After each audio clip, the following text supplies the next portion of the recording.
आओ बच्चों, आज आपको एक नई कहानी सुनाती हूँ। और आज की कहानी है हितोपदेश की कहानियों में से।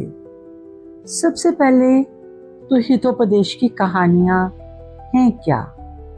वास्तव में नारायण पंडित नाम के संस्कृत के एक विद्वान थे। उन्होंने हितोपदेश नाम से एक ग्रंथ संस्कृत में लिखा था।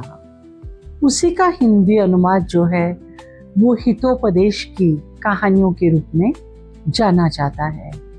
इन कहानियों में नारायण पंडित जी ने पंचतंत्र की कहानियों के समान ही मुख्य रूप से पशु पक्षियों के द्वारा या उनके माध्यम से हमें जीवन जीने की सीख दी है, व्यावहारिक ज्ञान की सीख दी है, बुद्धिमत्ता से काम लेने की सीख दी है। इन कहानियों से बड़े और छोटे दोनों ही सीख ले सकते हैं। आज जो कहानी मैं आपको सुनाने वाली हूँ, छोटी सी कहानी है, ध्यान से सुनना।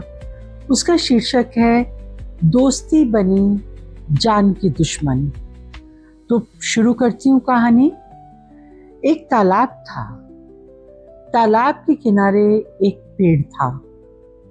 पेड़ पर एक कौवा रहा करता था, और भी पक्षी थे, लेकिन एक कौवा भी रहता था।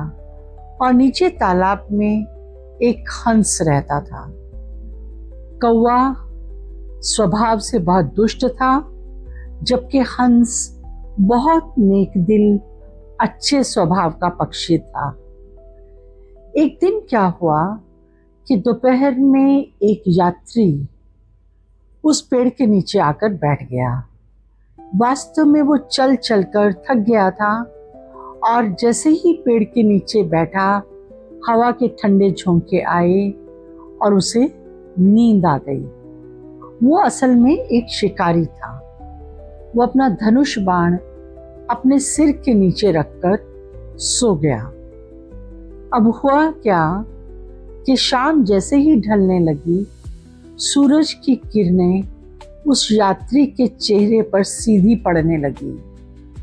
हंस को लगा कि इसकी नींद में खलल ना पड़े, तो उसने अपने पंख जो हैं यात्री के चेहरे पर फैला दिए। तभी कौवे ने हंस को बोला, अरे ये क्या करते हो? ये तो शिकारी है, हम पशु पक्षियों को मारता है, और तुम उसकी रक्षा कर रहे हो, उसको छाया दे रहे हो।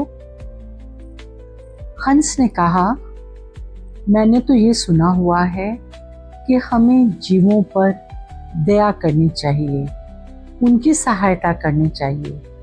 हमें किसी के दुर्गुणों से कुछ लेना देना नहीं, जो जैसा करेगा वैसा भरेगा। यहाँ पर बच्चों, मुझे कबीर का एक दोहा याद आता है। उन्होंने लिखा था, कबीरा तेरी कोठरी गलकटियन के पास। यानी कबीर, अगर तुम्हारा घर, कबीर कहते हैं कि यदि तुम्हारा घर एक कसाई के घर के पास है, तो चिंता की क्या बात है? जो करेंगे सो भरेंगे, तू क्यों भया उदास?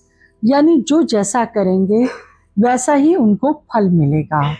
सो हमें भी चिंता नहीं करनी है फल की, हमें उसके दुर्गुणों से कुछ लेना देना नहीं, हमें अपना काम करना है। इतने में कौवे ने क्या किया? कौवे ने शिकारी के चेहरे पर बीट कर दी और उड़ गया। कौवे के बीट करते ही शिकारी की नींद खुल गई, और उसने सोचा कि हंस जो अपने पंख फैलाकर बैठा था और शिकारी को छाया दे रहा था, कि शायद इसी ने बीट की है।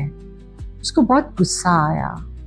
उसने अपने सिर के नीचे से धनुष बाण निकाला और हंस को मार दिया। हंस बहुत देर तक तड़पता रहा, अंत में उसकी जान चली गई।